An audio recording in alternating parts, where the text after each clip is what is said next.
Good morning Preethi. Good morning Jeevitha. அப்புறம் எப்படி இருக்க? நல்லா இருக்கேன். ஓகே, என்ன டாபிக்? அதுதான் நான் உங்ககிட்ட கேட்கலான்னு வந்தேன். உஷாரா வந்து இன்னைக்கு நீ என்கிட்ட கேட்டுட்டியா? அது ஒன்றும் இல்லை, நம்ம ஆல்ரெடி டிஸ்கஸ் பண்ண நம்ம வந்து வேர்ல்டில் இருக்க பியூட்டிஃபுல்லான மானுமெண்ட்ஸ் ஆர்கிடெக்சர்ஸ் எங்கெல்லாம் இருக்கு அதை பற்றி தான் இன்னைக்கும் நம்ம பேச போகிறோம். ஓகேவா? ஓகே, கண்டிப்பாக அதெல்லாம் விசிட் பண்ணணும் அப்படின்ற மாதிரி பேசிட்டு இருக்கோம். ஸோ இன்னைக்கும் அதை தான் பேச போகிறோன்னு சொல்லிட்டீங்க. ரொம்ப ஜாலியாக தான் போகுது போல. பட் அது எல்லாத்துக்கு முன்னாடி நம்ம என்ன பண்ணணும்? வியூவர்ஸை வெல்கம் பண்ணணும். பண்ணிடலாமா?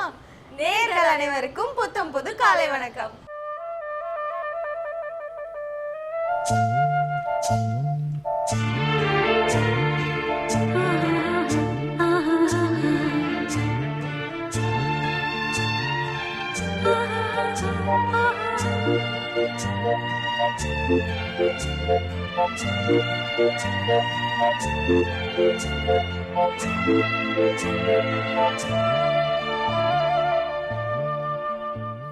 ஜீவிதா, ஸோ ஃபர்ஸ்ட் மானுமெண்ட்டே வந்து ஒரு திகிலான மானுமெண்ட்டோட வந்திருக்கேன். ஏதாவது ஹாரர் பங்களா சொல்றியாமா? கொஞ்சம் ஹாண்டடான பிளேஸ் தான் இது. பாத்தீங்கன்னா சந்த்பாரி அப்படின்ற ஒரு இடம். இது எங்க இருக்குது? அதான் அல்டிமேட். நம்மளோட இந்தியாக்குள்ளேயே தான் இருக்கு. நம்ம ராஜஸ்தான்ல இருக்கு. Wow, super. சோ இது என்ன ஸ்ட்ரக்சர்ல இருக்குன்னு பாத்தீங்கன்னா ஒரு கிணறு ஸ்ட்ரக்சர்ல. ஆக்சுவலி ஒரு கிணறு தான் இது. இந்தியாலயே ரொம்ப பெரிய கிணறு இதுதான் அப்படின்றாங்க. அண்ட் வேர்ல்ட்லயே பாத்தீங்கன்னா செகண்ட் லார்ஜஸ்ட் வெல் இது அப்படின்னு சொல்றாங்க. பரவாயில்ல. இந்த வெல்ல என்ன ஸ்பெஷல் அப்படின்னு பாத்தீங்கன்னா 3500 ஸ்டெப்ஸ் இருக்காம். Oh my God. நீங்க நடந்து போயிட்டே இருந்தீங்கன்னா வந்து ஒரு அரை நாள் போயிடும் போல. அவ்வளவு தூரம் நிறைய ஸ்டெப்ஸ் இருக்கு. ஓகே, அந்த கிணறுல இன்னும் தண்ணிலாம் இருக்கா? அது இருக்கணும், சட்டப்படி நியாயப்படி இருக்கணும், தெரியல போலதான் தெரியும். அவ்வளவு வந்து ஸ்டெப்ஸ் இருக்கு அப்படின்றாங்க. அண்ட் அது மட்டும் இல்லாம 13 லேயர் இருக்கு உள்ள அப்படின்றாங்க. ஓகே, சோ லேயரா நீங்க கிராஸ் பண்ணி போகணும் அப்படின்றாங்க. அண்ட் 100 ஃபீட் எர்த்தோட சர்ஃபேஸ் இருந்து 100 ஃபீட் உள்ள ஒன்னும் போகும் அப்படின்றாங்க. ஓகே. சோ கிட்டத்தட்ட உள்ள போயிட்டு வந்தாங்க, வெளில வந்ததா வரலாறே இல்ல அப்படின்ற மாதிரி சில கதைகளும் இருக்கு. ஆனா ஒரு சில பேர் போயிட்டு வந்திருக்காங்க அப்படின்ற மாதிரி சொல்றாங்க. ஓகே, அதனால மேபி ஹாண்டட்னு சொல்லுவாங்களோ? ஹாண்டட்னு சொல்றாங்க. அண்ட் அது மட்டும் இல்லாம அந்த ஊர்ல இருக்க அந்த கிராமவாசிகள் என்ன சொல்றாங்கன்னா, ஒரே நாள்ல ஒரு பூதம் வந்து இந்த கிணற கட்டி கொடுத்துட்டு போயிருக்கு அப்படின்னு சொல்லிக்கிறாங்களாம். இந்த மாதிரி காமெடிலாம் பண்ணக்கூடாது. எனிவே நீ ஏதோ ஒரு விஷயத்தை தான் தெரிஞ்சுட்டு வந்து சொல்லியிருக்க. கொஞ்சம் இன்ட்ரெஸ்டிங்காக தான் இருந்தது பிரீத்தி. ஓகே, வரப்போற செக்மெண்ட்ல பார்த்துன்னு வச்சுக்கோயேன், சூரியோதயம் தான் பார்க்க போறோம். பார்த்துடலாமா? பார்த்துடலாம். இது சூரியோதயம்.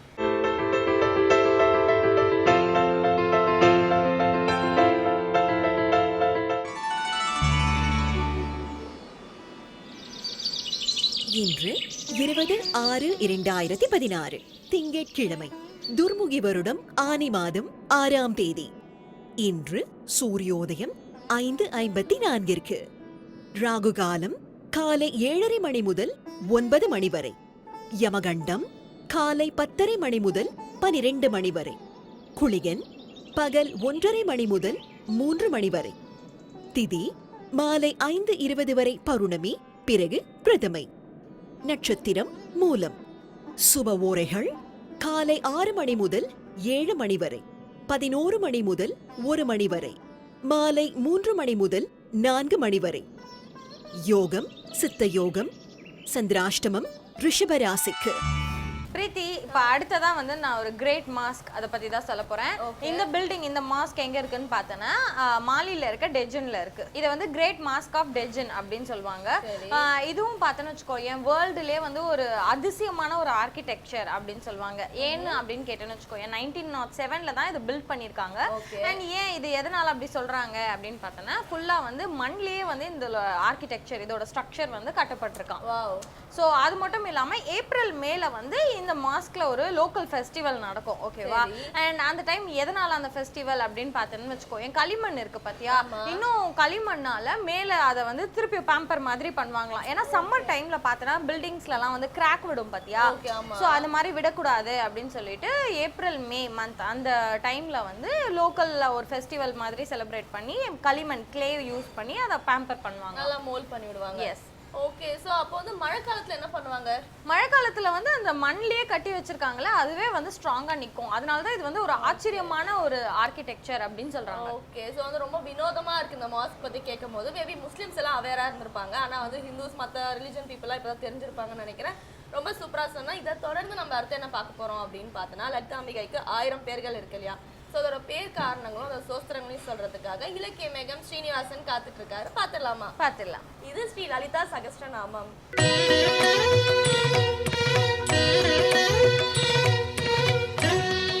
ஸ்ரீவித்யோபாசனாசக்தம் ஸ்ரீவித்யாபீடபூஷணம் ஸ்ரீவித்யாபினவம் வந்தே ஸ்ரீகிருஷ்ணானந்த சர்க்குரும்.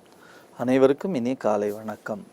ஸ்ரீ லலிதா சகஸ்ரநாமம் அன்னையினுடைய 1000 திருநாமங்களை நாம் ஒவ்வொரு நாளும் ஒவ்வொரு நாமமாக சிந்தித்து கொண்டிருக்கின்றோம். பராசக்தியினுடைய பரங்கருணை, ஒவ்வொரு நாமத்திற்கான பலன், பெருமை, அதனுடைய மகிமை, உலகியல் சார்ந்த செய்திகள் இவற்றையெல்லாம் அதன் மூலமாக சிந்திக்கக்கூடிய மிக விரிவான பேச்சினை நமக்கு பராசக்தி அருள் பாலித்திருக்கின்றாள். அப்படித்தான் தேவியினுடைய திருமுக மண்டலத்திலே எல்லாவற்றையும் தொடர்ந்து சிந்திக்கிற பொழுது அவளுடைய அழகான இதழ்களையும் பற்களையும் தொடர்ந்து அவள் தாம்பூலம் தரித்திருக்கிறாள். பொதுவாக தாம்பூலம் தரிப்பது நம்முடைய பாரத கலாச்சாரத்தினுடைய மிகப்பெரிய மகிமையாக இருக்கிறது.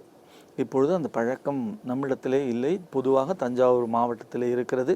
அதுவும் கூட குறைந்து போய்விட்டது. இப்பொழுது கோவிலிலே அர்ச்சனை செய்தால் கூட அந்த வெற்றிலை பாக்கை என்ன செய்வது என்று தெரியாமல் நாம் திகைத்து கொண்டிருக்கிறோம். ஆனால் நம்முடைய தேசத்திலே தாம்பூலம் தரிப்பது என்பது சாப்பிட்டு முடித்தவுடனே மிகப்பெரிய ஜீரண நிவாரணியாக அது இருக்கிறது. வெற்றிலை பாக்கு, அதிலே லேசாக சுண்ணாம்பு இவற்றை கலந்து சாப்பிடுவதன் மூலமாக அது லக்ஷ்மி கடாட்சத்தை தருகிறது என்று சொல்லி வைத்தாலும் கூட அது செரிமானத்திற்கு மிகப்பெரிய உதவியாக இருந்திருக்கிறது. அத்தகைய ஒரு மருத்துவ குணம் வாய்ந்தது வெற்றிலை. அந்த வெற்றிலையை பல மருத்துவத்திலே, என்னுடைய சித்த மருத்துவத்திலே சேர்த்து கொண்டே இன்றைக்குமாக இருக்கிறார்கள். அப்படி வெற்றிலை, ஓமம் இவற்றையெல்லாம் கலந்து அவற்றை அரைத்து கொடுப்பார்கள் குழந்தைகளுக்கு வயிறு சரியில்லை என்று சொன்னால். அப்படி வெற்றிலை இருக்கிறதே, அந்த வெற்றிலையை தேவி தரித்து கொண்டிருக்கிறாள். அது எப்படிப்பட்ட வெற்றிலை என்று சொன்னால் கற்பூர வீடிகா என்று சொல்லுவார்கள். அந்த கற்பூர வீடிகா எதன் மூலமாக கலந்திருக்கிறது என்று சொன்னால் பல வகையான நறுமண பொருள்கள். என்னென்ன பொருள்கள் இருக்கிறது என்று சொன்னால் ஏலம் இருக்கிறது, லவங்கம் இருக்கிறது, ஜாதி பத்திரி இருக்கிறது, ஜாதிக்காய் இருக்கிறது, கேசரி இருக்கிறது, பலவிதமான அந்த பொருள்கள் இருக்கிறதே, வாசனை பொருள்கள், இவற்றை கலந்து வைத்திருப்பார்கள். இன்றைக்கு பீடா என்று சொல்லுகிறார்களே, அதையும் கூட மேம்பட்ட ஒரு விஷயம். அந்த மாதிரியான அந்த தாம்பூலத்தை தேவி தரித்திருக்கிறாள். ஓம் கற்பூர வீடிகா மோத சமாகர்ஷி திகந்தராயே நமக என்கின்ற நாமத்தை நாம் சிந்திக்கின்றோம். தேவி கற்பூர வீடிகா என்று சொல்லக்கூடிய தாம்பூலத்தை தரித்திருக்கிறாள். பொதுவாக அது லக்ஷ்மி கடாட்சத்தை வழங்கக்கூடியதாக இருக்கிறது. அந்த கற்பூர வீடிகை என்று சொல்லக்கூடிய அந்த வெற்றிலே சேர்க்கப்பட்ட அருமையான அந்த சாமான்கள், நாம் ஏற்கனவே சொன்னது போல பலவிதமான மருத்துவ விசேஷங்கள் கொண்ட அந்த பொருட்களை எல்லாம் ஒன்று சேர்த்து அதை தாம்பூலமாக தரித்து கொள்வார்கள். அப்படி தாம்பூலம் தரித்து கொள்வது இப்பொழுதும் கூட நீங்கள் சுமங்கலிகளுக்கான வழிபாடு செய்கிற பொழுது முதலாக எதை நாம் வைக்கிறோம் என்று சொன்னால் வெற்றிலை பாக்கைத்தான் வைப்பார்கள். அப்படி வெற்றிலை பாக்கு ஒருத்தருக்கு கொடுப்பது, வீட்டிற்கு யாராவது வந்தார்கள் என்று சொன்னால் வெற்றிலையும் பாக்கையும் வைத்து அதில் மஞ்சளை வைத்து முதலில் கொஞ்சம் புஷ்பத்தை வைத்து கொடுப்பது ஒரு சாதாரண வழக்கமாக நம்முடைய மரபிலே இருக்கிறது. அப்படி தேவி எதற்கு என்று சொன்னால் சுமங்கலி பெண்கள் வெற்றிலை பாக்கு நல்ல நாட்களிலே போட்டுக்கொள்ள வேண்டும். பழைய காலத்திலே தினசரி போட்டுக்கொண்டார்கள். இப்பொழுது அந்த மாதிரி நல்ல நாட்களிலாவது போட்டுக்கொள்ள வேண்டும் என்பதற்காக நாம் கொடுக்கிறோம். தேவி அத்தகைய மிக அருமையான கற்பூர வீடிகையை தரித்து கொண்டிருக்கிறாளாம். அந்த கற்பூர வீடிகையினுடைய உச்சிஷ்டத்தினுடைய அதனுடைய அந்த கற்பூர வீடிகை அவள் சிந்துவாளா என்று காத்து கிடக்கிறார்களாம் தேவர்கள் எல்லாம். ஏனென்றால் யோகிகள், ஞானிகள், சித்த புருஷர்கள் எல்லாம் இருக்கிறார்களே, அவர்கள் ஏதாவது உணவு உண்டார்கள் என்று சொன்னால் அந்த உணவினுடைய மிச்சத்தை சாப்பிடுவது என்பது மிகப்பெரிய பாக்கியம். இன்றுக்கும் கூட உங்களுக்கு யாராவது ஒரு சித்த புருஷர் தெரிந்திருந்தார் என்று சொன்னால் அவர் சாப்பிட்ட பிறகு அந்த மிச்சத்தை எடுத்து சாப்பிடுவது, அவர் சாப்பிட்ட அந்த உச்சிஷ்டம் என்று சொல்வார்கள் வடமொழியில், அந்த மிச்சம் இருக்கிறதே அது தீர்க்க முடியாத நோய்களை எல்லாம் தீர்க்கக்கூடியதாக இருக்கும். இது நம்பிக்கை சார்ந்தது. இது எச்சில் என்று யோசித்தோம் என்று சொன்னால் அதை நிச்சயமாக நம்மால் ஏற்றுக்கொள்ள முடியாது. சுவாமி விவேகானந்தர் வாழ்க்கையிலே ஒரு மிகப்பெரிய விஷயம் நடந்தது. பகவான் ராமகிருஷ்ணருக்கு நோய் முற்றி போய்விட்டது. அவருடைய நோய் முற்றிய காலத்திலே அவருக்கு எதை சாப்பிட்டாலும் வாந்தி வந்துவிடும். ஏனென்று சொன்னால் அத்தகைய மோசமான நிலையில் அவர் இருந்தார். ஒரு நாள் விவேகானந்தர் பேசி கொண்டிருக்கிற பொழுதே அவருடைய நோயினுடைய தாக்கம் அதிகமான சூழ்நிலையினால இருமல் அதிகமாகி அவர் வாந்தி எடுக்க தொடங்கிவிட்டார். சுற்றி பார்த்தால், தேடி பார்த்தால் பாத்திரங்கள் எதுவும் கிடைக்கவில்லை. தன்னுடைய 2 கரங்களிலே சுவாமி விவேகானந்தர் அதை பெற்றுக்கொண்டார். பெற்றுக்கொண்ட உடனே ராமகிருஷ்ண பரமஹம்சர் சொன்னார், இதனை எதுவும் கால்படாத இடத்திலே கொண்டு போய் சேர்த்து விட்டு வந்துவிடு, யாரும் மிதித்து விட வேண்டாம் என்று சொல்லிவிட்டார். கொஞ்ச நேரத்திலே அவர் கையை கழுவி கொண்டு உள்ளே வந்தார். பகவான் ராமகிருஷ்ணர் கேட்டார், கால்படாத இடத்திலே கொட்டி விட்டாயா என்று கேட்டார். ஆம், கால்படாத இடத்திலே கொட்டி விட்டேன். எங்கே கொட்டினாய் என்று கேட்டார் விவேகானந்தரை பார்த்து பகவான் ராமகிருஷ்ணர். அவர் சொன்னார், கால்படாத இடம் நான் தேடி பார்த்தும் கிடைக்கவில்லை, என்னுடைய வயிறு தான் யார் காலும் படாது, ஆகையினாலே நான் அதை குடித்து விட்டேன் என்று சொன்னாராம். நாம் யோசிப்பதற்கு கொஞ்சம் அதிகமான வகையிலே யோசனையாக இருந்தாலும் கூட நடந்த சம்பவம். ஞானிகள், யோகிகள், சித்த புருஷர்கள் இவர்களுடைய உண்ட மீதம் இருக்கிறதே, அது கிடைத்தால் மிகப்பெரிய விஷயம். அப்படி உங்களுக்கு ஒரு வாய்ப்பு கிடைத்தால் தவற விட்டு விடக்கூடாது. என்னென்னு சொன்னால் நம்பிக்கை சார்ந்த விஷயம். இதில் நீங்கள் ஹைஜீன் அதெல்லாம் எடுத்துக்கொண்டீர்கள் என்று சொன்னால் அது சற்று யோசனைக்குரியதாக மாறிவிடும். அப்படி தேவியினுடைய தாம்பூல உச்சிஷ்டம், அந்த தாம்பூல உச்சிஷ்டமும் அந்த தேவி தாம்பூலம் தரித்து கொண்டதன் மூலமாக அதிலே இருந்து வரக்கூடிய வாசனை 8 திக்குகளிலும் பரவி இருக்கிறது என்று இந்த நாமம் சொல்லுகிறது. அத்தகைய அந்த சிறந்த தாம்பூல உச்சிஷ்டத்தை பெற்று ஒரு மிகப்பெரிய கவிஞனாக மாறிவிட்டான். 2 நாமங்களுக்கு முன்னாலே தான் நாம் திருவானைக்காவலை சிந்தித்தோம். அதே திருவானைக்காவலிலே நடந்த ஒரு அபூர்வமான சம்பவம். திருவானைக்காவலிலே தேவியினுடைய மிகப்பெரிய உபாசகராக ஒருவர் இருந்தார். அவர் ஸ்ரீசக்கரார்ச்சனையிலே எல்லா விதமான தந்திரங்களையும் பயின்று தேவியை தினசரியாக உபாசனை செய்து கொண்டே இருந்தார். ஒரு நாள் நல்ல பௌர்ணமி நிலவு. தேவியினுடைய உபாசனை காரணமாக அன்றைக்கு எப்படியாவது தேவியை தரிசனம் செய்துவிட வேண்டும் என்று காத்து கொண்டே இருக்கிறார். நள்ளிரவு 12 மணி, தேவி வர வேண்டும் என்று தன்னுடைய சக்திகளையெல்லாம் ஒன்று திரட்டி மந்திரங்களை சொல்லிக்கொண்டே இருக்கிறார். ஆனால் தேவி எப்பொழுதும் எப்படி இருப்பாள்? அவளுடைய அழகான திருவுருவத்தோடு எல்லோருக்கும் காட்சி தந்து விட மாட்டாள். அதற்கு மிகப்பெரிய பேறு வேண்டும். இப்பொருள் அறிவார் என்று ஆளிலையில் துயின்ற பெம்மானும் என் ஐயனுமே என்று சொல்லுவார் அபிராமிப்பட்டர். அப்படி அத்தகைய மிகப்பெரிய அருளாளர்களாலே தான் அவளை நேருக்கு நேராக தரிசனம் செய்ய முடியும். மற்றவர்களுக்கெல்லாம் அவள் சாதாரணமான ஏதாவது ஒரு வடிவத்திலே தான் வருவார். சோமாசி மாரநாயனார் என்பவர் தன்னுடைய யாகத்தினுடைய நிறைவிலே சோம யாகத்தினுடைய நிறைவிலே இறைவனை நேராக வந்து அந்த அவிர்வாகத்தை பெற்றுக்கொள்ள வேண்டும் என்று கேட்ட பொழுது இறைவன் சரி என்று சுந்தரமூர்த்தி சுவாமிகள் மூலமாக ஒப்புக்கொண்டார்.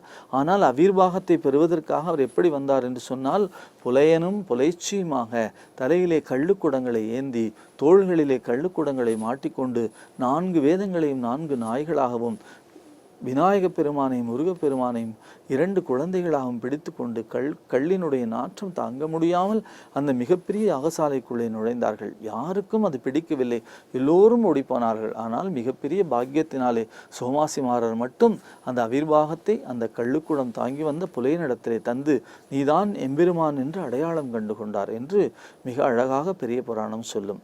அதனுடைய அழமையான சிலை இன்றைக்கும் கூட நம்முடைய ஆவுடையார் கோயிலிலே இருக்கிறது. அப்படிப்பட்ட தேவியினுடைய உச்சிஷ்டத்தை பெறுவதற்காக அந்த உபாசகர் காத்து கொண்டிருக்கிற பொழுது தேவி மாற்று வடிவத்திலே வந்தார். சிச்சி தள்ளிப்போ என்று சொல்லிவிட்டான் அந்த உபாசகர். ஆனால் தேவி இதை என்ன செய்வது என்று யோசித்து கொண்டிருக்கிற பொழுது அங்கே மடப்பள்ளியிலே வேலை பார்த்த ஒரு ரங்கன் என்று சொல்லக்கூடிய அந்த சுயம்பாகத்தினுடைய அந்த அவனுடைய வாயிலே, அவன் பொழுது தூங்கி கொண்டிருக்கிறான். தன்னுடைய களைப்பின் காரணமாக வாயை திறந்து தூங்குகிறான். தேவி வேகமாக வந்து தன்னுடைய தாம்பூல உச்சிஷ்டத்தை அந்த சுயம்பாகத்தினுடைய வாயிலே உமிழ்ந்து விட்டு சென்று விட்டாள். அவர்தான் மிகப்பெரிய கவிஞராக காளமேகமாக உருவானார். காளமேகத்தை பற்றியும் அவருடைய பாடல்களை பற்றியும் எல்லோருக்கும் பிரசித்தமாக தெரியும். அவர் அருள் பெற்றது தேவியினுடைய தாம்பூல உச்சிஷ்டத்தின் காரணமாகத்தான் என்பது உலகறிந்த விஷயம். அப்படி தேவியினுடைய மனம் பொருந்திய தாம்பூலத்தை நாம் சிந்திப்பதினாலே அவளுடைய தாம்பூலத்தினுடைய வாசனை உலகம் முழுவதுமாக பரவி சகல நலன்களையும் சேர்த்து கொண்டிருக்கிறது என்ற அருமையான நாமம்தான் ஓம் கற்பூர வேடி காமோத சமாகர்ஷி திகந்தராயை நமக என்ற அருமையான நாமம். இந்த நாமத்தை சிந்திப்பதன் மூலமாக தேவியினுடைய அருமை நிறைந்த அந்த தாம்பூல உச்சிஷ்டம் வாழ்க்கையிலே என்றைக்காவது ஒரு நாள் கிடைக்கும் என்று சொன்னால் நாம் மிகப்பெரிய பேர் உடையவளாக ஆகிப்போவோம். அத்தகைய அவளுடைய அருள் பெற்ற அருளாளர்கள் மகான்களுடைய திருவடிகளை பற்றி கொண்டு தேவியினுடைய அருளை நாம் பெறுவதற்கு முயற்சி செய்வோம். இந்த நாள் இனிய நாளாக அமைய எல்லாம் வல்ல அம்பிகை அருள் பாலிக்க வேண்டும் என்று பிரார்த்தித்து லலிதா சகஸ்ரநாமத்தை தொடர்ந்து சிந்திப்போம். நாளை சந்திப்போம். நன்றி, வணக்கம். ஜிவி, நம்ம அடுத்து என்ன பார்க்க போறோம் அப்படின்னு பாத்தீங்கன்னா வாட்ரங்கன் அப்படின்னு ஒரு இடம் இருக்கு. அப்படின்னு ஒரு மானுமெண்ட் இருக்கு. இது எங்க இருக்குன்னு பாத்தீங்கன்னா தாய்லாந்துல இருக்கு. சோ இந்த மானுமெண்ட்டுக்கு வந்து ஒயிட் பில்டிங் இன்னொரு பேரும் இருக்கு. ஓகே, சோ ஃபுல்லா ஒயிட் கலர்ல இருக்கும் அப்படின்னு நினைக்கிறேன். அண்ட் இதை யார் கட்டியிருக்காங்க அப்படின்னு பாத்தீங்கன்னா தாய்லாந்துல ஒரு லோக்கல் ஆர்டிஸ்ட். அவர் பேர் என்ன பாத்தீங்கன்னா சலர்மிச்சாய் கோசி பெப்பட். கஷ்டப்பட்டு மனப்பாடம் சாய் பண்ணிருக்கேன். கோசி பெப்பட் அவாரா சொல்லிட்டேன். சோ இதான் ஒரு பேராம். சோ வந்து இவர்தான் அதை பில் பண்ணிருக்காரா. இவர்தான் வந்து ஃபுல்லா ஃபண்டிங்லாம் இவர்தான் பாத்துக்கறாராம். அந்த மானுமெண்ட் வந்து நல்லா பில் பண்றதுக்கு பெயிண்ட் பண்ண எல்லாத்துக்கும் இவர்தான் வந்து ஃபண்ட் பண்றாரு. ஏன் நீங்க இவ்வளவு உழைக்கிறீங்க இதுக்கு அப்படின்னு சொல்லி ஊர் மக்கள் கேட்டிருக்காங்க. அதுக்கு அவர் என்ன விளக்கம் கொடுத்திருக்காருன்னா, கடவுள் அப்பதான், அதாவது புத்திஸ்ட் டெம்பிள் அது, கடவுள் அப்பதான் எனக்கு வந்து சாகா வரம் கொடுப்பாரு, நான் சாகாம இருக்கணும், அதுக்காக அதை பண்றேன் அப்படின்ற மாதிரி ஃபீல் பண்ணிட்டு இருக்காரு. இது ஒரு மூட நம்பிக்கை. ஆனா இவரு இன்ன வரைக்கும் உயிரோட தான் இருக்காரு. இப்பதான் இதை கட்டி இருக்காரு. சோ வந்து இப்ப அவர் இருக்காரு. மேபி இனிமே தெரிய வரும் அவருக்கு என்ன ஃபியூச்சர்ல கண்டுபிடிக்கலாம். அவரை வச்சு கூட நம்ம கெஸ் பண்ணலாம் உண்மையிலே கடவுள் இருக்காரா இல்லையான்னுட்டு. ஓகே, ஒரு இன்ட்ரெஸ்டிங்கான ஒரு விஷயம் தான் சொன்ன பிரீத்தி. இதை தொடர்ந்து வரப்போற செக்மெண்ட்ல நம்மளோட ஹியூமன் லைஃபை எப்படி பீஸ்ஃபுல்லா கொண்டு போகணுன்றத பத்திலாம் சொல்றதுக்காக ரெடியா இருக்காரு நம்ம சத்குரு ஜக்கி வாசுதேவ். பாத்துடலாமா? பாத்துடலாம். இது மனமே கேள்.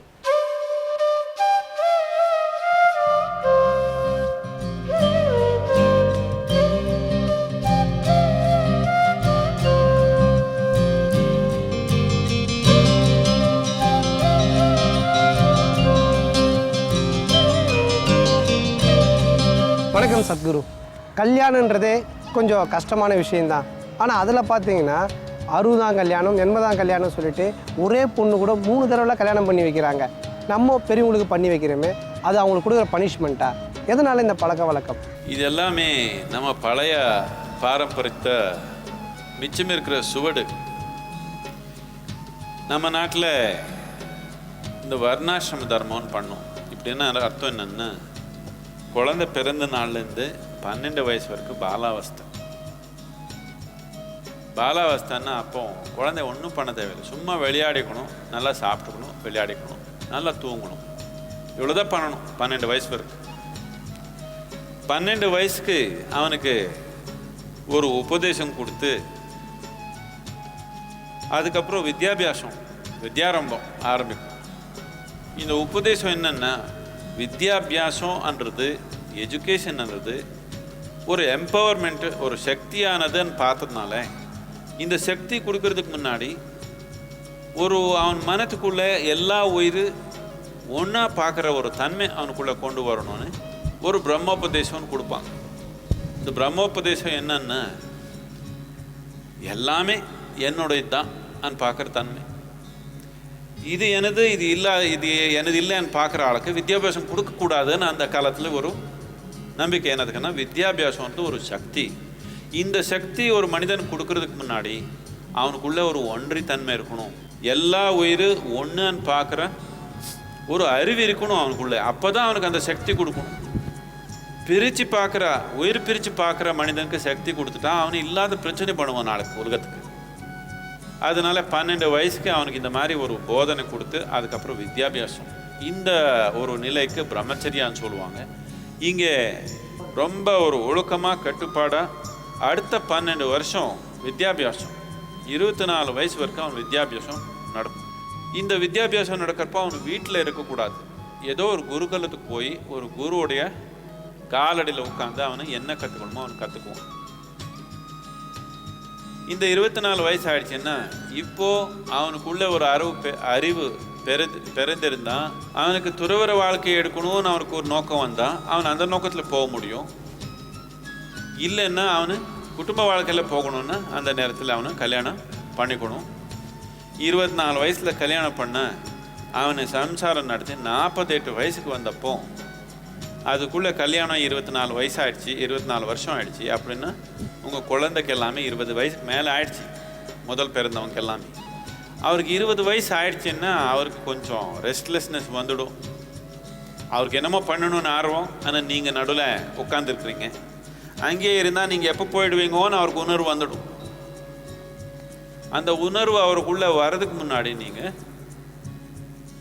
அதை விட்டுட்டு நீங்கள் சந்நியாசம் எடுக்கணும். 48 வயசுக்கு கணவன் மனைவி பிரிஞ்சு தனித்தனியாக சந்நியாசம் எடுப்பாங்க. அதுக்கு இன்னொரு விதமான வசதி இருந்தது, அதுக்கு இன்னொரு விதமான இன்ஸ்டிடியூஷனு அந்த டைமில் இருந்தது. பெண்கள் ஒரு இடத்துல, ஆண்கள் ஒரு இடத்துல போய் 12 வருஷம் ஆன்மீக சாதனை பண்ணுவாங்க. 12 வருஷம் ஆன்மீக சாதனை பண்ணி அவருக்குள்ளே உண்மை உணர்ந்து 60 வயசான அப்புறம் திருப்பி வருவாங்க. 12 வருஷம் தனித்தனியாக இருந்தாங்க. முதலாவது தடவை கல்யாணம் பண்ணப்போ முக்கியமாக உடல் ஆர்வத்தினால இந்த கல்யாணத்து தேவை வந்தது. இப்போ 60 வயசில் உண்மை உணர்ந்து வாழ்க்கை பூரா அனுபவித்து உண்மை உணர்ந்து இப்போ வந்து திருப்பி சேர்ந்தாங்க. இப்போது இந்த 2 பேர் சேருது உடல் ஆர்வத்தினால சேரல, இவர் வேற ஒரு ஆழமான ஒரு தன்மை உணர்ந்து திருப்பி கூட சேர்ந்து வானப்பிரஸ்தான் போகிறாங்க. இப்போ காட்டில் போய் இந்த வயசான ஒரு ஜோடி காட்டில் போய் தனியாக வாழிக்கிறாங்க. அவர் கடைசி நாள் வரைக்கும் அப்படி இருக்கணும்னு இருந்தது. இது 12 வருஷம் தனியாக போயிருந்தா 60 வயசுக்கு வந்தப்போ திருப்பி கல்யாணம் பண்ணி வைக்கிறது ஒரு பழக்கம் இருந்தது. இப்போ கூடயே இருக்கிறாங்க, திருப்பி கல்யாணம் பண்ணிக்கிறாங்க, ஒன்றும் அதுக்கு அர்த்தம் இல்லை. அது ஏதோ ஒரு சடங்காக பண்ணி வச்சுருக்காங்க, அதில் ஒன்றும் பெரிய அர்த்தம் இல்லை. நீங்கள் கல்யாணம் பண்ணவங்க சுத்தமாக இருக்கணும்னா டெய்லி கல்யாணம் பண்ணால் நல்லாயிருக்கும். டெய்லி காலையில் கல்யாணம் பண்ணி புதுசாக கல்யாணம் ஆன மாதிரி வாழ்ந்தீங்கன்னா சந்தோஷமாக இருப்பீங்கன்னு நான் நினைக்கிறேன். 60 வயசு வரைக்கும் வெயிட் பண்ண வேண்டாம்.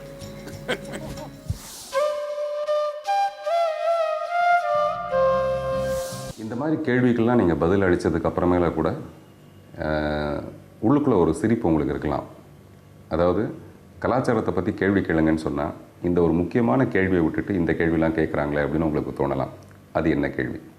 இந்த கலாச்சாரத்துக்கு அடிப்படை என்ன, இந்த கலாச்சாரத்துடைய அடிப்படையான நோக்கம் என்னன்னு நீங்கள் கேட்கல. இந்த கலாச்சாரத்தில் அடிப்படையான நோக்கம் என்னன்னா முக்தி. முக்தி என்ற வார்த்தை கேள்விப்படாத மனிதன் இல்லை இந்த நாட்டில். எந்த படிப்பு தெரியாத ஒரு கிராமத்தில் போய் கேட்டாலும் அவனுக்கு முக்தி பற்றி ஏதோ ஒன்று தெரியும், 4 வார்த்தை. முக்தி என்ன வேற ஏதோ சொர்க்கத்துக்கு போகிறது இல்லை, சொர்க்கத்துக்கு போகிறதுக்கு நமக்கு விருப்பம் இல்லை, அதுலேருந்து விடுதலை படணும். அதனால சொர்க்கம் நமக்கு நோக்கமாக இல்லை, கடவுள் நமக்கு நோக்கமாக இல்லை, இன்பங்கள் நமக்கு நோக்கமாக இல்லை, வாழ்க்கையில் நடக்கிற வெற்றி நமக்கு நோக்கமாக இல்லை. இது எல்லாமே வழியில் நடக்கிற விஷயம். ஆனால் எல்லாத்துக்கும் முக்கியமானது நாம் எல்லாமே தாண்டி ஒரு சுதந்திரமான நிலைக்கு வரணும். இந்த ஒரு உடல் மனம் பிறப்பு இருப்பு இதெல்லாம் தாண்டி ஒரு நிலைக்கு நான் வரணும்ன்ற நோக்கம் இந்த கலாச்சாரத்தில் ஊறி வச்சோம். எல்லாமே உட்கார்ந்தா எப்படி உட்காரணும், நின்னா எப்படி உட்காரணும், கையை எப்படி வச்சுக்கணும், காலை வச்சுக்கணும், இது பெரிய விஞ்ஞானம். இதுக்கு தான் யோகா கலாச்சாரம்னு சொல்லுவோம். இந்த யோக கலாச்சாரம் எது விஞ்ஞானமாக சொல்லிக் கொடுக்குதோ அது எல்லாமே கலாச்சாரத்தில் ஒரு விதமாக நாம் கொண்டு வந்திருக்கிறோம். இது நாம் கொஞ்சம் ஆழமாக பார்த்தீங்கன்னா நீங்கள் எது மூட நம்பிக்கைன்னு சொல்கிறீங்க அதுக்கு எல்லாமே ஒரு விஞ்ஞானத்தை அடிப்படை இருக்குது. ஆனால் இது ரொம்ப எக்ஸாஜரேட் பண்ணி இப்போது அது ஒரு அசிங்கமாக நாம் பண்ணி வச்சுருக்குறோம்.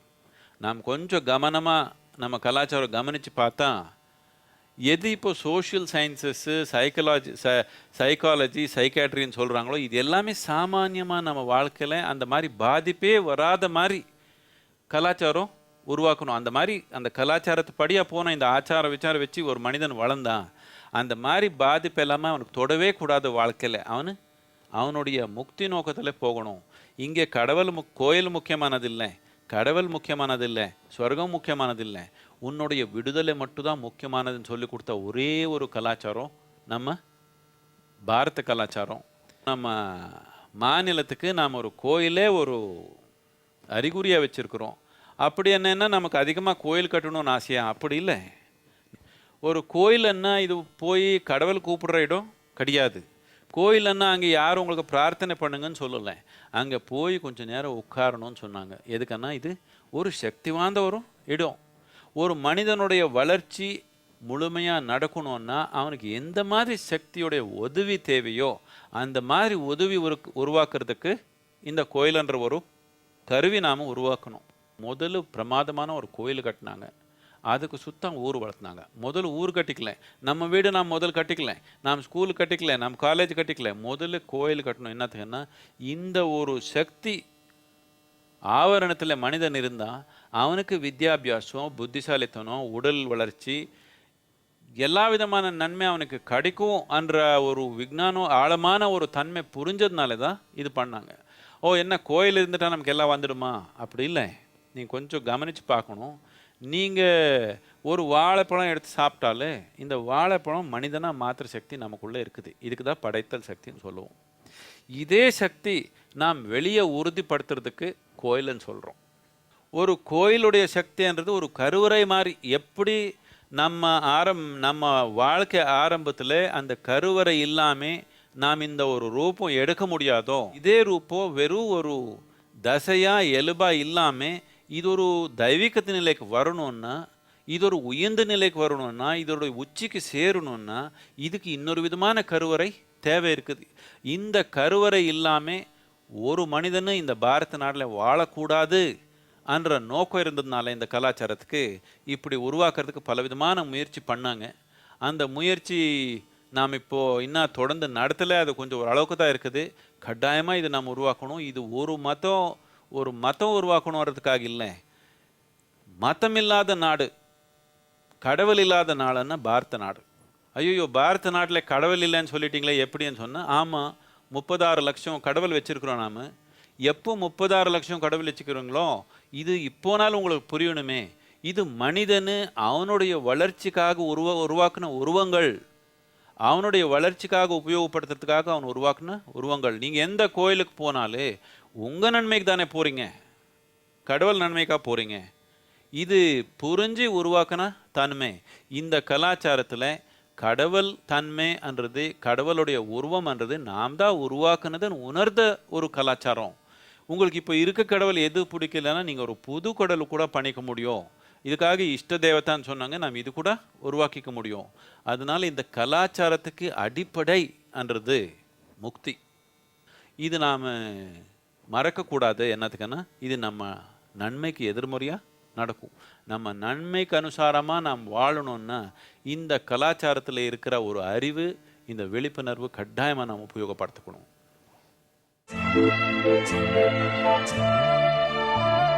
பிரீத்தி, அடுத்ததா பார்த்தோன்னு வச்சுக்கோயேன், ஹிட்டிட்டி எம்பையர் அப்படின்னு ஒரு மன்னராட்சி இருந்தாங்க. இவங்க என்ன பண்ணாங்க அப்படின்னு பார்த்தோன்னா, டர்க்கியோட சவுத் ஈஸ்ட் பகுதியை வந்து இவங்க தான் ஆட்சி செஞ்சுட்டு இருக்காங்க. ஓகேவா? அண்ட் இந்த டர்க்கியில் வந்து டர்க்கியோட கேபிட்டலான ஹெட்டூசா அப்படிங்கிற ஒரு இடம் தான் வந்து ஒரு ஒரு எப்படி சொல்றது, ஒரு பியூட்டிஃபுல் மானுமெண்ட்டாக இருந்தது.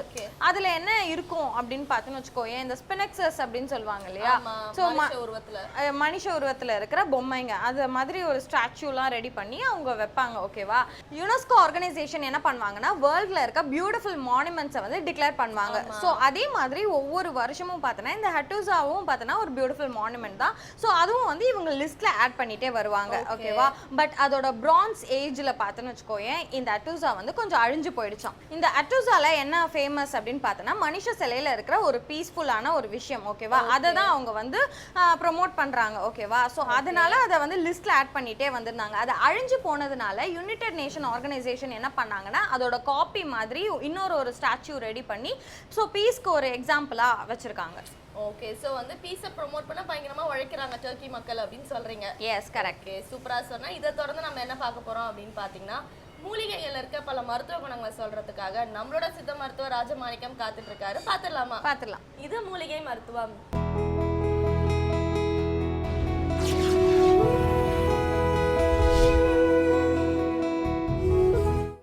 உலகெங்கும் உள்ள வேந்தர் டிவி நேயர்களுக்கு காலை வணக்கம். நம்ம இன்றைக்கி பார்க்க போகிற மூலிகை மருத்துவம் வந்து இடுப்பு வலிக்கான மருத்துவம். இடுப்பு வலிக்கு வந்து இன்றைக்கி நிறைய பேருக்கு இடுப்பு வலி வந்துடுது. இடுப்பு வலி வந்ததால் நடக்க முடியல. அவங்க செய்கிற வேலை இப்படி முந்தி மாதிரி அசைஞ்சு வேலை செய்கிறது கிடையாது. முந்தையெல்லாம் பார்த்திங்கன்னா அடுப்படி வந்து தரையில் இருக்கும். அப்போ வந்து கீழே உட்காருவாங்க. கீழே உட்காந்து காலை நீட்டி வந்து சமைப்பாங்க. இன்றைக்கி கீழேயே கிடையாது. அடுப்பு எல்லாமே மேலே தான் இருக்குது. நின்றுக்கிட்டே வேலை செய்கிறாங்க. நின்றுக்கிட்டே வேலை செய்யும்போது உட்காரதுக்கே நேரம் இல்லை.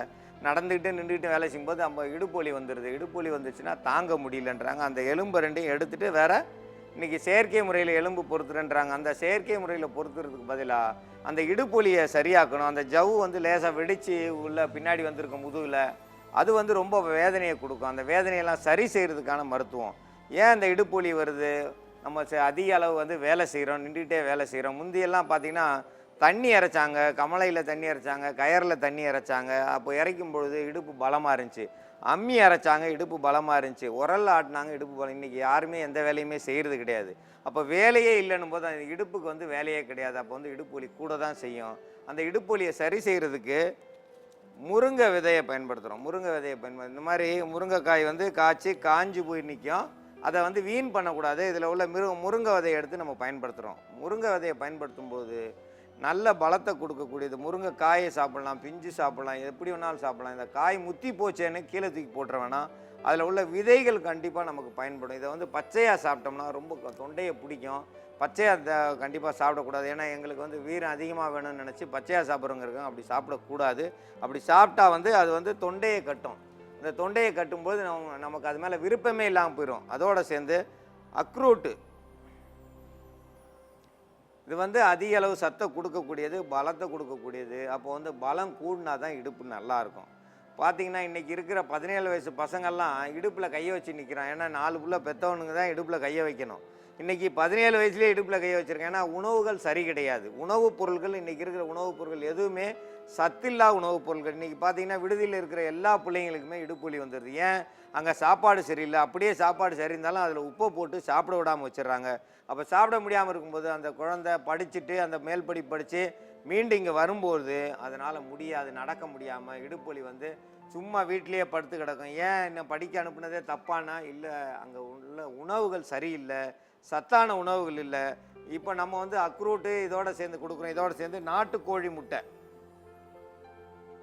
சாதாரணமாக ஓடி பிடிக்கணும் கோழியை, அதுதான் நாட்டுக்கோழின்னு சொல்லுவாங்க. சாதாரணமாக இன்றைக்கி இருக்கிற கோழிகள் ஓட தேவையில்லை, அது சும்மாவே நிற்கும். அதை வந்து யாரும் எதுவும் பண்ண தேவையில்லை. நின்ன இடத்துல கொஞ்ச நேரம் வெயிலில் வச்சா தன்னால் செத்துரும். அந்த இன்றைக்கி இருக்கிற கோழியை வந்து கறிக்கோழியை வந்து வெயிலில் கொண்டு போய் நிறுத்திட்டு வந்தால் தன்னால் செத்துரும். அப்போ அதை சாப்பிட்றவங்களுக்கு சத்து எப்படி இருக்கும்? உடலே செத்து போன உடல் மாதிரி தான் இருக்கும். நாட்டுக்கோழி அப்படி இல்லை. நீங்கள் 3 நாள் வெரைட்டி பிடிச்சா தான் அதை பிடிக்க முடியும். பிடிக்கவே முடியாது. 10 பேர் சேர்ந்து பிடிச்சா தான் அதை ஓடி பிடிக்க முடியும். அதனுடைய பலம் ஃபுல்லாக முழுவதும் உங்களுக்கு கிடைக்கணும்னா நாட்டுக்கோழி முட்டையை தான் சாப்பிடணும். நாட்டுக்கோழி முட்டை இன்றைக்கி கிடைக்கிறது கஷ்டம். நம்ம தான் வளர்க்கணும். அப்படியே வளர்த்தாலும் அது வந்து முட்டையை வந்து நினைச்ச இடத்துல இட்டுட்டு போயிடும். நாட்டுக்கோழி முட்டையை பயன்படுத்தணும். நாட்டுக்கோழி இல்லாத சாதாரண முட்டைகளை பயன்படுத்துறது வீண். அது வந்து மலட்டு கோழி, மலட்டு முட்டை. மலட்டு முட்டையை சாப்பிட்றதுக்கு அந்த முட்டையை சாப்பிடாமல் இருக்கிறது நல்லது. ஏன்னா அதே மலட்டுத்தனம் அது வந்து உங்களை வந்து இடுப்பையும் காப்பாற்றாது, எதையும் காப்பாற்று. இடுப்பு எலும்பை வந்து கண்டிப்பாக அது போக்கிறோம். அது இடுப்பு எலும்பே இல்லாமல் ஆக்கி விட்டு போயிடும், தேஞ்சிரும். ஆனால் நாட்டுக்கோழி முட்டை சாப்பிட்டா அந்த இடுப்பெலும்பு தேயாது. பார்த்தீங்கன்னா அந்த நாளில் வந்து குழந்தை பெற்றவங்க 30 நாளைக்கு 30 கோழி அடித்து சாப்பிட்டு 30 காப்படி எண்ணெயை குடித்தாங்க. 16 புள்ள வரைக்கும் பெற்றாங்க. அவங்க என்றைக்கும் இளமையாக தான் இருந்தாங்க. இன்றைக்கி ஒரு புள்ள கூட பெக்காமே அவங்க வந்து கிழவி மாதிரி ஆகிட்டாங்க. நடக்க முடியல, ஒரு பொருளை தூக்கி வைக்க முடியல. இதெல்லாம் வந்து இடுப்பு செத்தவங்கன்னு சொல்லுவோம். இடுப்பு செத்தவங்களுக்கு பொண்ணை கொடுக்காதன்னு, ஏன்னா அதை வச்சு வாழவே முடியாது. இன்றைக்கி பெண்களுக்கு வந்து அதே மாதிரி இடுப்பு வந்து போயிடுச்சு. அதனால் அவங்களுக்கு வந்து அந்த குழந்தை பிறக்கிற பாக்கியமே இல்லாமல் போயிடுது. இந்த மாதிரிலாம் நிறையா இருக்குது. இவங்களுக்கான முக்கிய மருந்து, இப்போ மருந்து தயாரிக்கும் முறை இப்போ பார்க்கலாம். இது வந்து நாட்டு மாட்டுப்பால். இந்த நாட்டு மாட்டுப்பாலை வந்து இப்போ வந்து சூடு பண்ணணும். ஒரு 150 மில்லி பாலை நல்லா கொதிக்க வைக்கணும். சத்து பற்றாக்குறையினால் வர்ற L4, L5, 4வது எலும்பு, 5வது எலும்பு, அந்த எலும்பில் வந்து வலி இருந்துகிட்ருக்கும். அது தேஞ்சாலும் வலிக்கும், அது கொஞ்சமாக வளர்ந்துருந்தாலும் வலிக்கும், சத்து பற்றாக்குறையினால் வலிக்கும். சில உணவு பற்றாக்குறை, சத்து பற்றாக்குறைனாக்கா அவங்களுக்கு ரத்தம் அதிகமாக போயிருக்கும். குழந்தை பிறகு தான் வந்து அவங்களுக்கு இடுப்புலினா என்னானே தெரியும். முதல்ல இருந்த உணவு முறைகள் வந்து சத்தான உணவுகள் சாப்பிட்ருக்குறாங்க.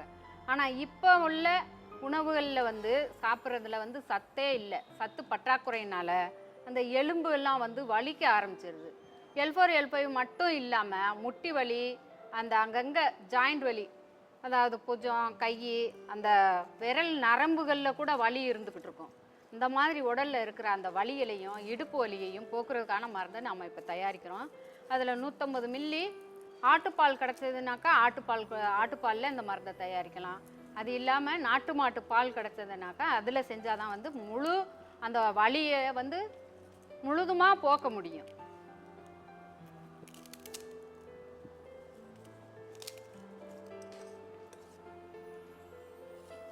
அஞ்சு விதையை இந்த மாதிரி பருப்பை மட்டும் எடுத்துக்கணும். முருங்கை விதையை அதை வந்து உரலில் போட்டு இடிக்கணும். இதில் வந்து ஒரே ஒரு அக்ரூட் விதை போதுமானது.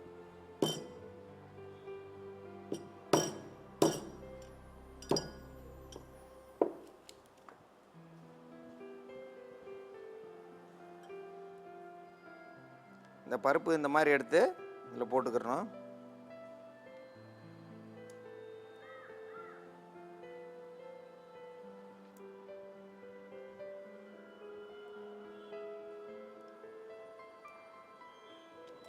இந்த எல்லாத்தையும் வந்து லேசாக நுனிக்கிடணும்.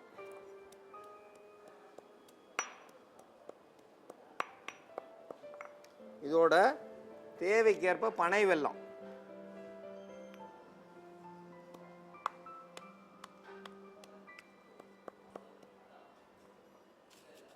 இதை இடித்து வச்சுட்டு சாதாரணமாக இப்போ முட்டையை வந்து கரண்டி இதை வேக விடக்கூடாது, பச்சையாக தான் இந்த முட்டையை வந்து பயன்படுத்தணும்.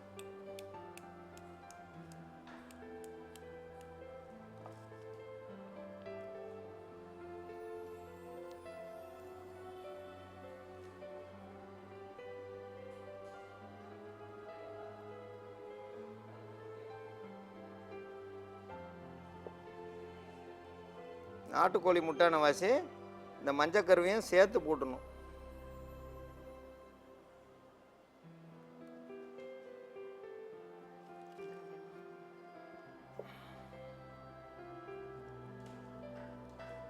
இந்த முதல்ல வந்து நல்லா கலக்கிடணும். இதோட சேர்த்து இந்த ஏற்கனவே முருங்கை விதை, அக்ரூட் விதை, பனை வெல்லம் இதை அரைச்சி எடுத்து வச்சுருக்கோம்.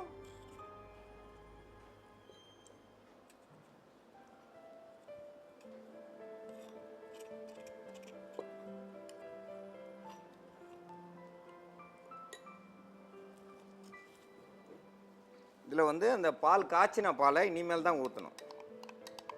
பாலை நல்லா சுண்ட காய்ச்சி வச்சு நல்லா நம்ம குடிக்கிறதுக்கு ஏதுவா வந்து வெது வெதுப்பா இருக்கிறப்பவே வந்து அந்த பாலை வந்து அந்த பச்சை முட்டையில ஊற்றி நல்லா ஆற்றுனோம்னாக்கா அந்த சூட்லேயே இது வந்து சாப்பிட்றணும்.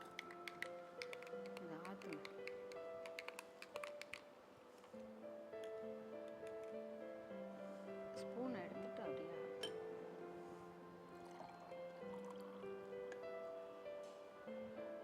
ஏன் பாலை நம்ம வந்து சூடாக காய்ச்சி அதில் வந்து பச்சை விதையாக இருக்கிறதுனால அந்த முருங்கை விதையினுடைய மருந்து தான் நம்ம வலியை வந்து போக்கும்.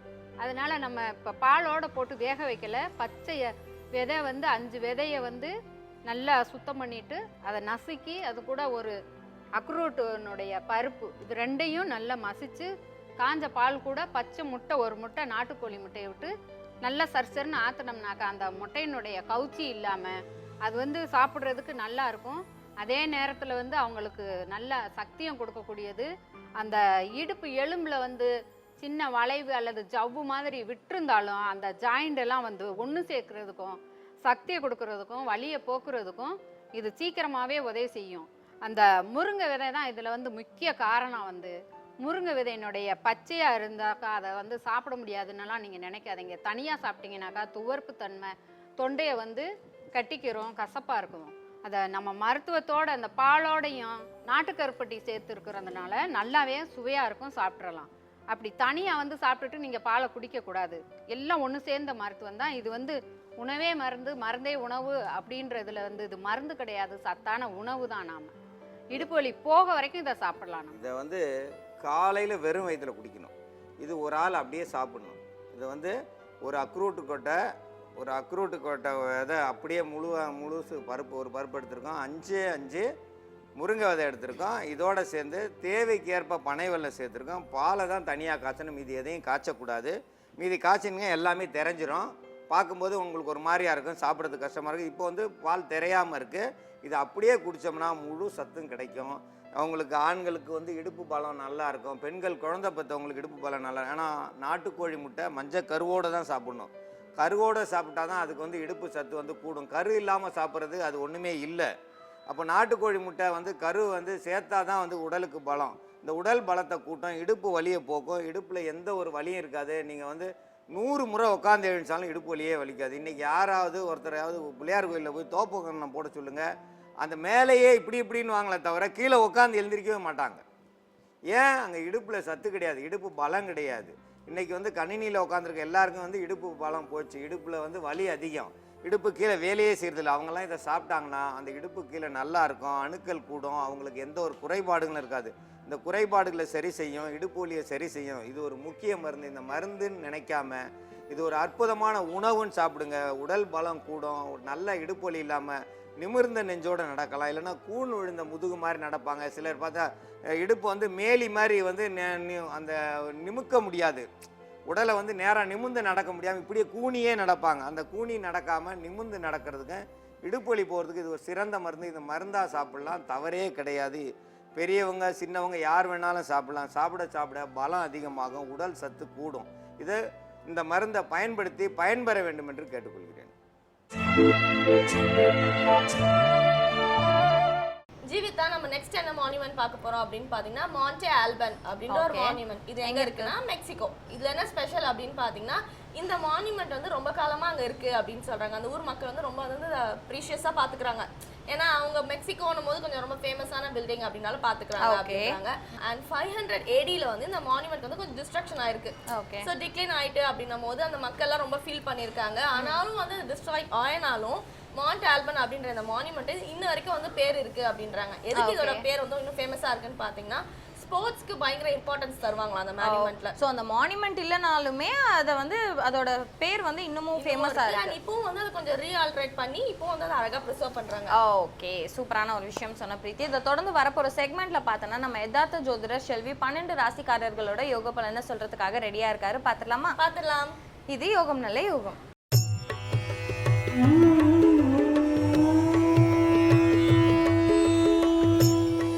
வேந்தர் டிவி நேயர்களுக்கு அனைவருக்கும் இனிய காலை வணக்கம். யோகம் நல்ல யோகம் நிகழ்ச்சியில் ஒவ்வொரு நாளும் உங்களை சந்திப்பதில் மகிழ்ச்சி அடைகின்றேன். இன்றைய நாளானது பார்த்தீர்கள் என்றால் 20ஆம் தேதி 6வது மாதம் 2016ஆம் ஆண்டு ஆனி மாதம் 6ஆம் நாள் திங்கட்கிழமை. மேஷம் முதல் மீன வரை உள்ள ராசி நேயர்களுடைய தினப்பலன்களை பார்ப்போம். முதலாவதாக பார்க்கக்கூடிய ராசிக்காரர்கள் மேஷ ராசிக்காரர்கள். கண்டிப்பாக நல்ல விஷயம் ஒன்று நடைபெறக்கூடிய அற்புதமான நாள். நீண்ட நாள் மன சங்கடத்தில் இருந்த பிரச்சனை ஒன்று நிவர்த்தி ஏற்படுவதற்குண்டான முயற்சிகள் வெற்றி ஏற்படுத்தி தரும். உங்கள் மீது தவறு கொண்டிருந்தவர்கள் கூட உங்களுடைய உன்னதமான அமைப்பையும் சத்தியத்தையும் பார்த்து பிரமித்து உங்களுடன் மீண்டும் பெரிய அளவுக்கு நட்பாவார்கள். எடுத்த காரியத்தில் ஜெயமும் அனுகூலமும் ஏற்படும். மேல் மக்கள் மூலியமாக மிகப்பெரிய ஆதாயங்கள் பெறுவீர்கள். அரசமைப்பில் உன்னதமான நிலையில் இருப்பவர்கள் உங்களுடைய அன்பையும் பண்பையும் பாராட்டக்கூடிய நல்ல செய்தி கிடைக்கக்கூடிய அற்புதமான நாள். அடுத்ததாக பார்க்கக்கூடிய ராசிக்காரர்கள் ரிஷப ராசிக்காரர்கள். சந்திராஷ்டமம் உள்ளதை நினைவில் வைத்துக் கொள்ளுங்கள். இன்று காலை 7:09 எனவே குடும்ப விஷயத்தில் மட்டும் மிக கவனமாக இருக்க வேண்டும். வெளிவட்டாரத்திலோ உத்தியோகத்திலோ தொழிலமைப்பிலோ எல்லா விதத்திலும் ஒருவித எச்சரிக்கை. புதிய அறிமுகத்தில் மிக மிக கவனமாக இருங்கள். ஆண்களாக இருந்தால் பெண்கள் விஷயத்திலும் பெண்களாக இருந்தால் ஆண்கள் விஷயத்திலும் அதிக கவனமாக இருப்பது உங்களுக்கும் உங்கள் குடும்பத்தினருக்கும் நன்மை தரும். அடுத்ததாக பார்க்கக்கூடிய ராசிக்காரர்கள் மிதுன ராசிக்காரர்கள். ஏற்றம் அனுகூலங்கள் வெளிவட்டாரம் தொழிலமைப்பு எல்லாம் சந்தோஷமான அமைப்பு காணப்பட்டாலும் குடும்பத்தில் உள்ள துணை அல்லது துணைவியாருடைய தேக ஆரோக்கியம் சாதாரணமான விஷயத்தை கூட அலட்சியம் செய்வது பெரும் கஷ்டத்தையும் சங்கடத்தையும் ஏற்படுத்திவிடும்.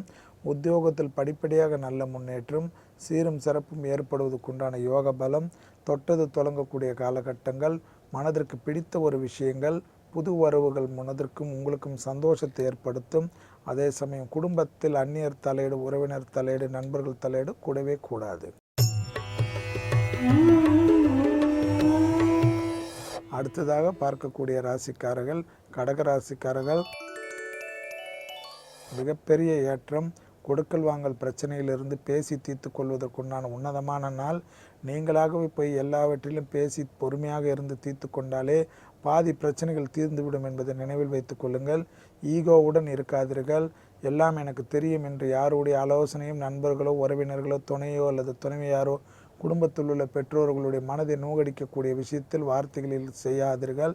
எல்லா விஷயத்திலும் நிதானத்துடன் இருந்தால் படிப்படியாக நல்ல முன்னேற்றம் ஏற்படும். உத்தியோகம் தொழிலமைப்பு சீரும் சிறப்பும் பெறுவதற்குண்டான நல்ல நாளே. அதற்குண்டான முயற்சியில் ஈடுபடுங்கள். சோம்பலை அறவே தவிர்த்து கொள்ளுங்கள். அடுத்ததாக நாம் பார்க்கக்கூடிய ராசிக்காரர்கள் சிம்ம ராசிக்காரர்கள்.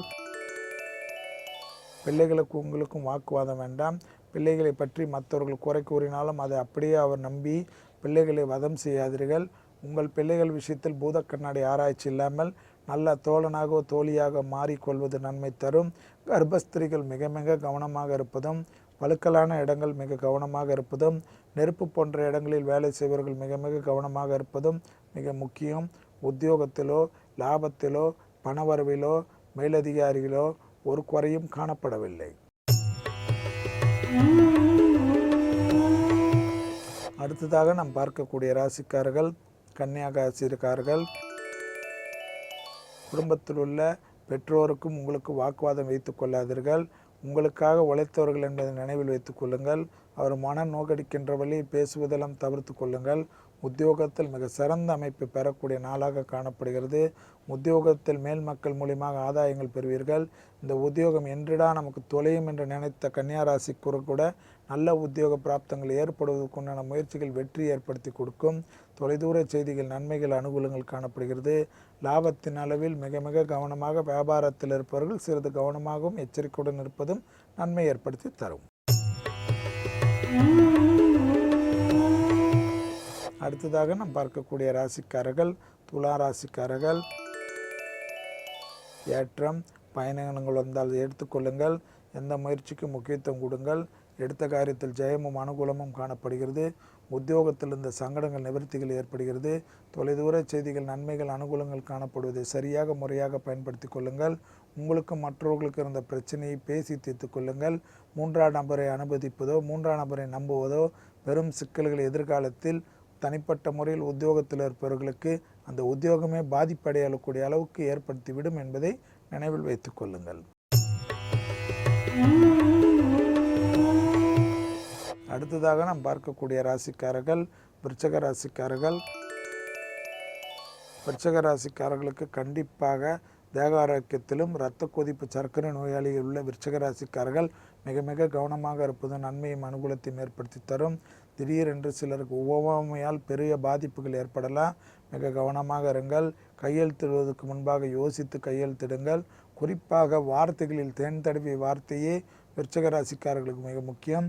உங்கள் கீழ் வேலை செய்வர்கள் கூட தவறான வார்த்தை பேசினீர்கள் என்றால் அதற்குண்டான வேலையை நீங்கள் கொடுத்து தான் தீர வேண்டும். அடுத்ததாக பார்க்கக்கூடிய ராசிக்காரர்கள் தனுசு ராசிக்காரர்கள். தனுசு ராசிக்காரர்களுக்கு இன்றைய நாள் பார்த்தீர்கள் என்றால் வெளிவட்டாரம் தொழிலமைப்பு அனுகூலங்கள் காணப்படுகிறது.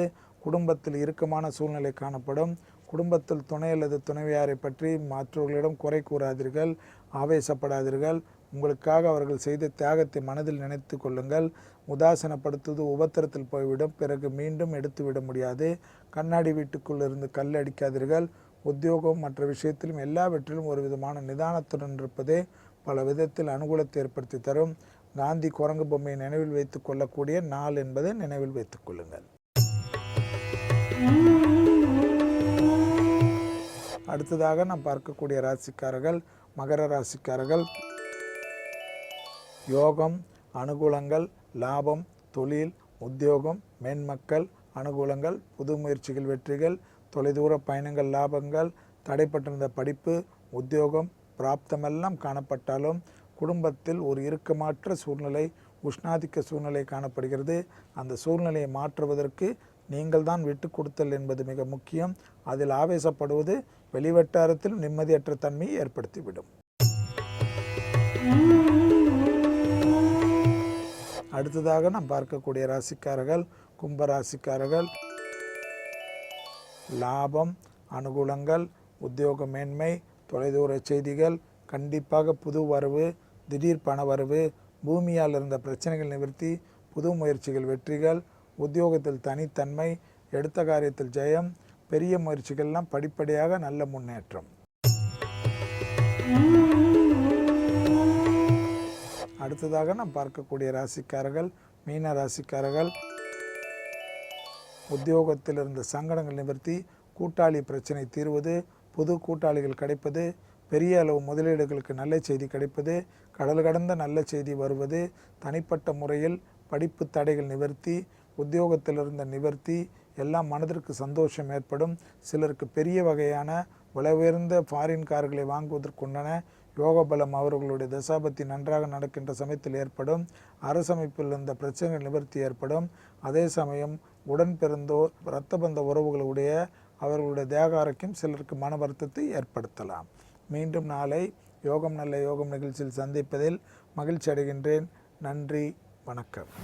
ஓகே பிரீத்தி, நம்ம வந்து வேர்ல்டு ஃபுல்லாக இருக்கிற வந்து ஒரு பியூட்டிஃபுல் மானுமெண்ட்ஸ், ஆர்கிடெக்சர்ஸ் இதை பற்றி தான் நம்ம கொஞ்சம் நாளாக பேசிகிட்டே வந்தோம். அண்ட் இன்னைக்கும் பேசணும், ரொம்ப இன்ட்ரெஸ்டிங்காக போச்சு இல்லையா? அண்ட் இப்போ அடுத்ததாக பார்த்தோன்னு வச்சுக்கோங்க, நம்ம வேந்திரன் இளங்கதிர் காலை செய்திகளுக்கான டைம் வந்தாச்சு. ஸோ அதை பார்க்கணுன்னா நம்ம கிளம்பி ஆகணும். கிளம்பிடலாமா? கிளம்பிடலாம். ஸோ வியூவர்ஸ், நாளைக்கு ஒரு ஃப்ரெஷ்ஷான சூப்பரான டாப்பிக்கோட நாங்கள் 2 பேரும் வந்து மீட் பண்ணுறோம்.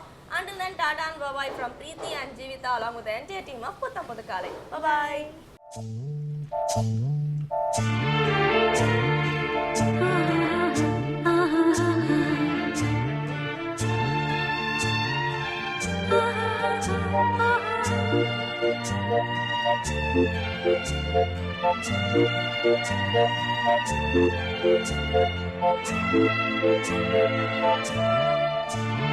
Thank you.